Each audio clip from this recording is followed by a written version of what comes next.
Hello guys! Welcome sa The Seafood Habit. Ngayong araw po ay magluluto tayo ng sweet and spicy steamed oyster. At ito po ang ating mga gagamiting ingredients. Siyempre, gagamit po tayo ng oyster. Gagamit din po tayo ng soy sauce, calamansi juice, ginger, brown sugar, chili pepper, onion, black pepper, powder po siya, at saka onion leaves.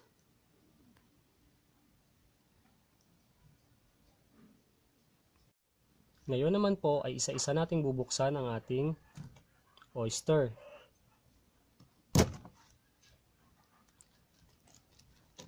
Mag-ingat lang po sa pagbukas kasi matalim po ito, masusugatan yung mga kamay natin.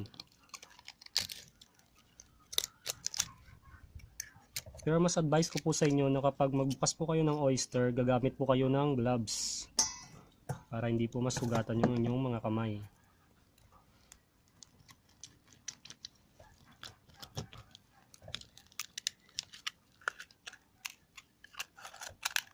Kasi matalim po itong shell ng oyster.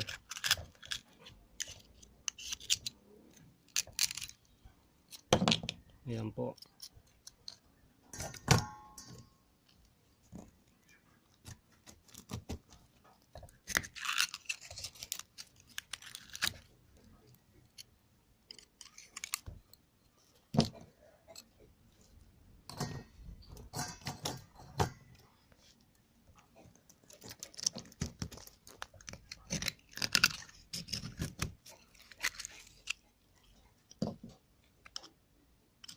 Ayan po.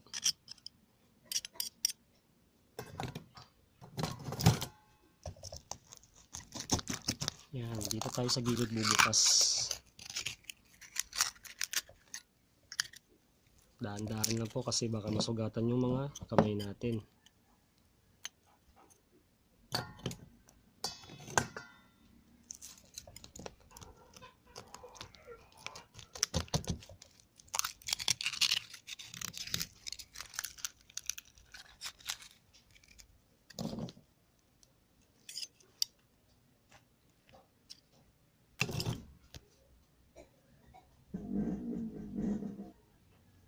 Ngayon po ay natapos na nating buksan yung ating mga oyster o talaba. Ang gagawin naman po natin ngayon ay gagawa tayo ng sauce.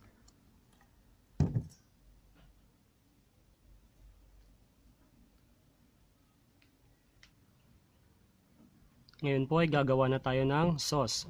So meron po tayong soy sauce. Paghahaluin lang po natin ang soy sauce at ang calamansi juice. Hugayin po natin. Pagkatapos, ilagay na natin yung ating brown sugar.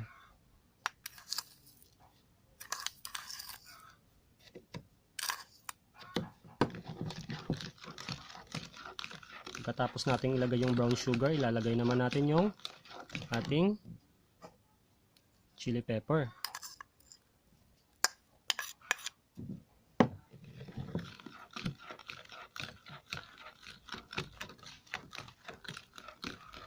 Paghaluin lang po natin ito habang tayo po ay nagpapakulo ng tubig na gagamitin natin pang steam sa ating steamed oyster. Ngayon po, habang nagpapakulo tayo ng tubig, ilagay na natin yung ating oyster sa steamer plate.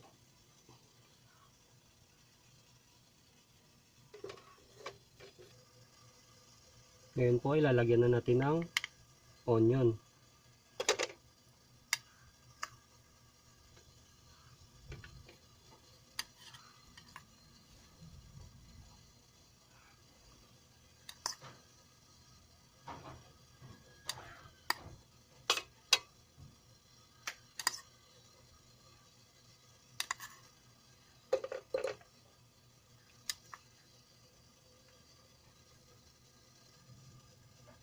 Pagkatapos po ng onion ay ginger,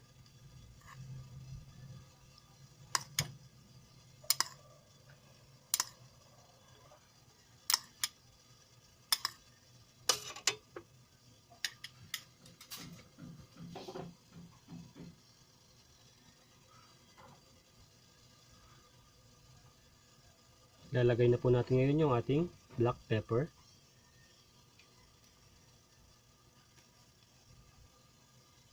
Powder po yung ginamit ko.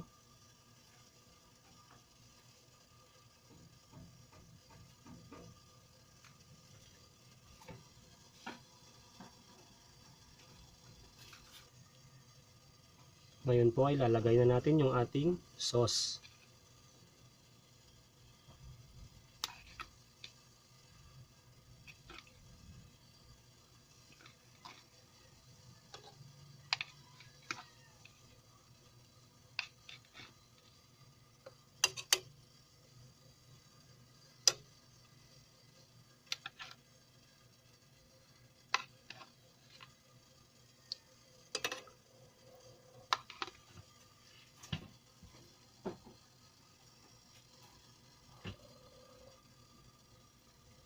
At pagkatapos, ilalagay na natin yung ating onion leaves.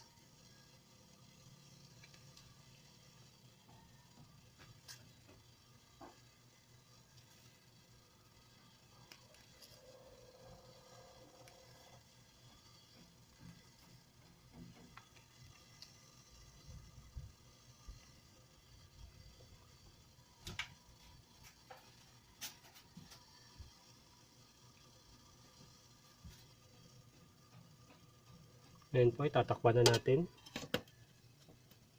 Maghintay lang po tayo ng mga 2 minuto at luto na po ito.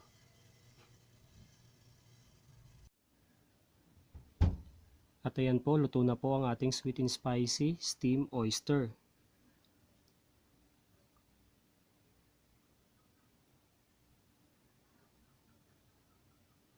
Maraming salamat po sa panunood. Bye bye!